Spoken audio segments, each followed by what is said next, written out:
But our last topic, and we can make this a quick one, is that we talked about Cartoon Network and Warner Brothers Animation Studios merging as part of like all of the budget cuts and stuff that um Warner Brothers Discovery has been doing. And just to touch back on some Cartoon Network news is that the um Michael Ouweleen, I hope I said that right, but overseer Cartoon Network says that he's taking it back to its original charter. So when I first saw this news, I was kind of like, what does that mean? But then I read further. So there's a second part to his statement that dang, did I lose it? I thought I put it in my notes, but it was basically a second it was the to sum it up, his second statement along with that was that when they first started Cartoon Network, their that the animation wasn't focused on a demographic. Like how some of the animation that we've seen are focused towards kids or we want adults. Like it was animation for everybody, which is why you had so many adults and kids enjoying that. When we reminisce on the old Cartoon Network, like we can put 10 people in the room and still have a conversation about Johnny Bravo, Powerpuff Girls, Dexter's Laboratory, etc.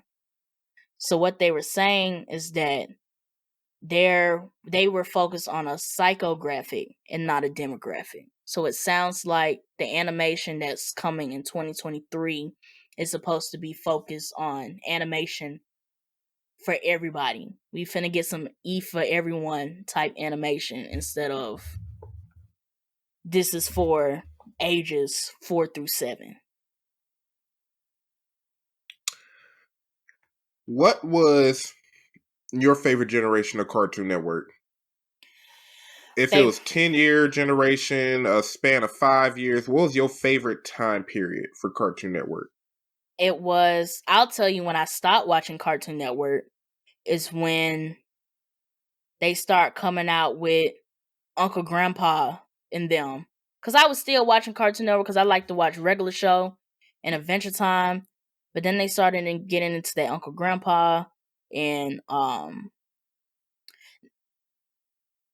whenever that was, that's when I stopped watching Cartoon Network. So that on back, so PPG, Dexter's Laboratory, Cow and Chicken, Ed, Ed and Eddie, Codename Kids Next Door, Chowder, Adventure Time, all of them.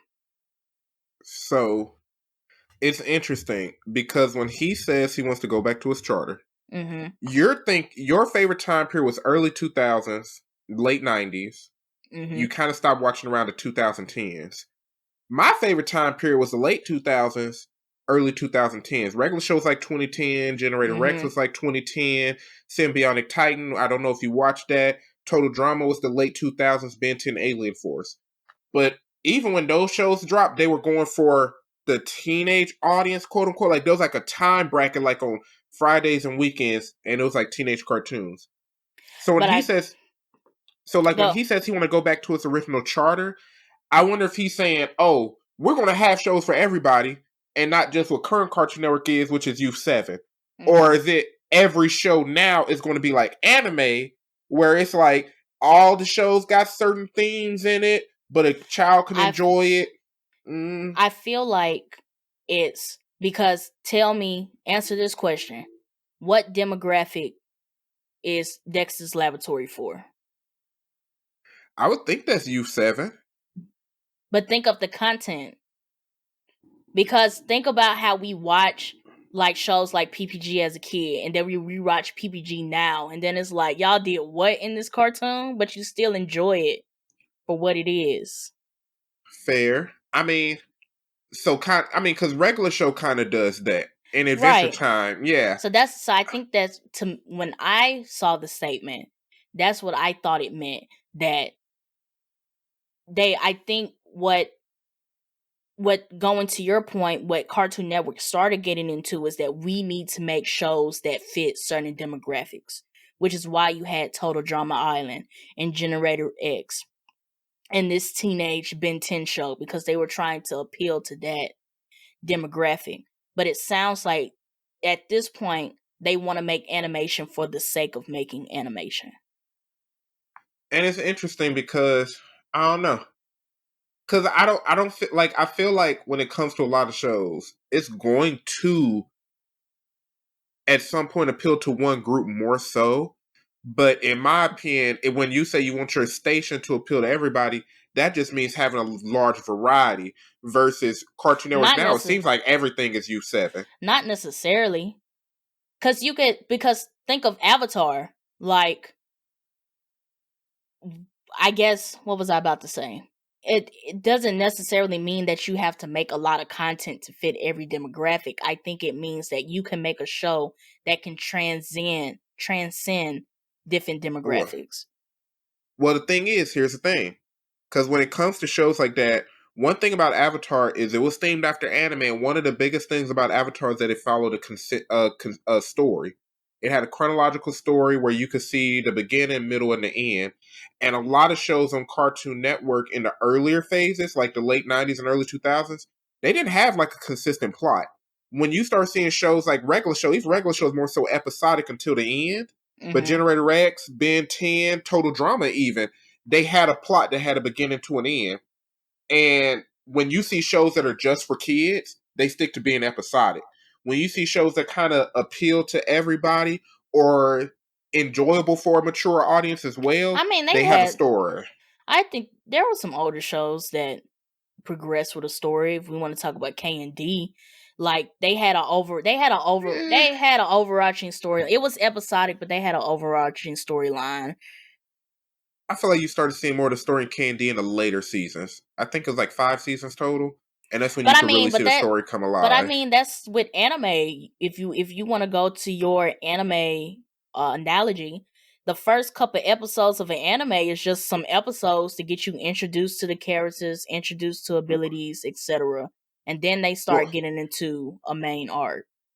well, that still be a part of the arc. Like even when they introduce a character, you know that this character is going to have it's going to progress. Some shows on Cartoon Network, especially the older ones, they didn't have any progression. It was we're here, here's a day, kind of like Family Guy and Simpsons, Mm-hmm. and they didn't have it was fully episodic. But when they started creating shows that were for every audience, you notice that the trend became they made a story based show series. It had a beginning, middle, and an end, and that's what you started seeing. And those are the more successful ones too. Like Avatar: The Last Airbender, you everybody know the story from season Mm-hmm. 1 through 4.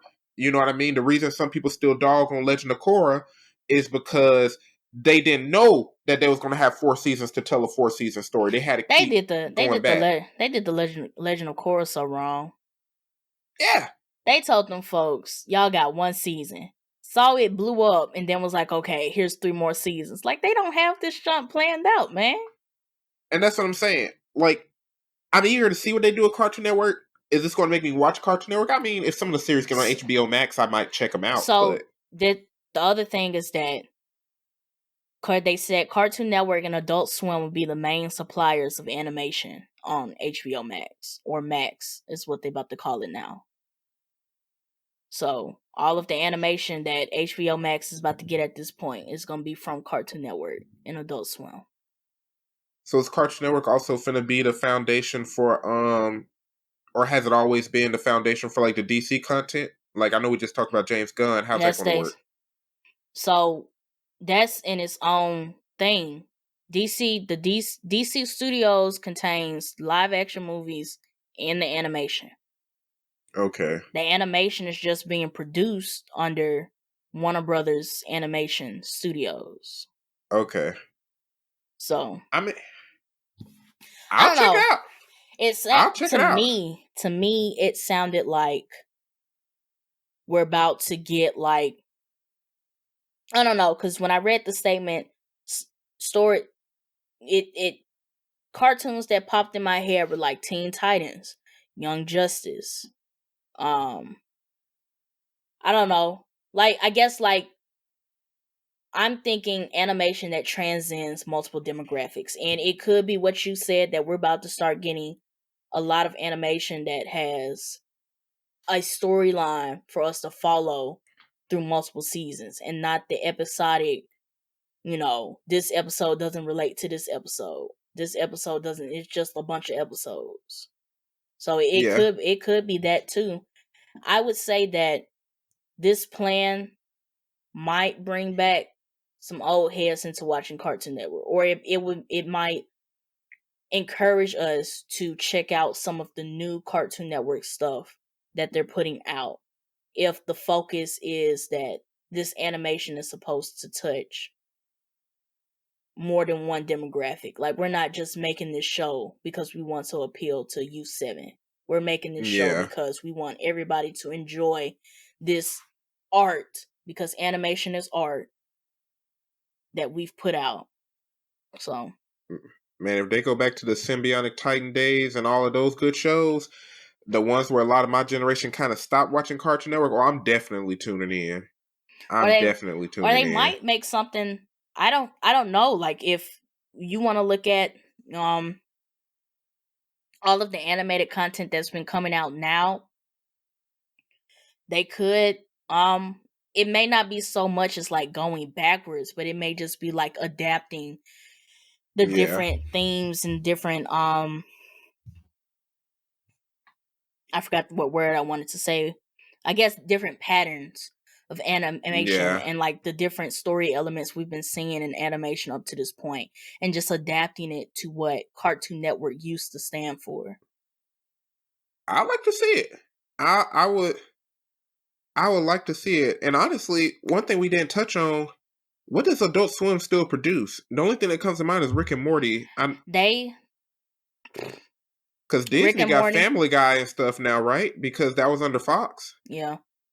They got a couple shows. When I was reading an article on Variety, and they have a couple shows still on Adult Swim. But yes, the most notable one is Rick and Morty. Mm-hmm. So I don't know if Adult Swim is about to make, like, I guess we're about to get more adult content. And it would be dope if Adult Swim did start making adult content alongside like Vox Machina and Invincible and stuff. That'd be dope. That's honestly where Vox Machina and Invincible would have fit perfectly if HBO was able to get the rights to it. That's exactly where they would have fit nicely. Yeah. Or competitors for them. We'll see. And then I also think about it is that level of animation usually comes from the DC animated movies as far as Warner Brothers is concerned. Mm-hmm. So it's possible that they may still keep that separation too. Or going backwards, if there's something that can't fit in the DC animation, then Adult Swim could do that too. Fair enough. I'd like to see it. Or like maybe it could just be at this point that Cartoon Network is going back to where this is an animation network and not a kids network. Because my dad used to watch Cartoon Network to watch Justice League, Teen Titans, Young Justice, and stuff. So then you look at it as an animation network. But now, sometimes you look at the cartoons that Cartoon Network is showing, it's like, oh, this is kids network. Every single one of them. The little Powerpuff reboot, the little Total Drama Kids show. What else they got? Clarence, I think, and Gravity Falls. Craig of the Creek is nice. Gravity Falls is Disney. That's Disney? Okay. I don't even know what else they got. I think the last show I heard people talking about after the regular show and Adventure Time period was Steven Universe, but I couldn't get into that. Yeah.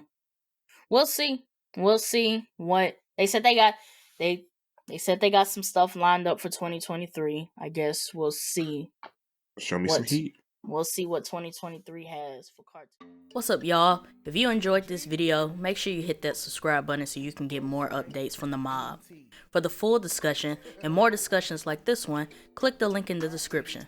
Thanks for watching. Rock with it, let me pop my shit. Let me pop my shit. Hands up.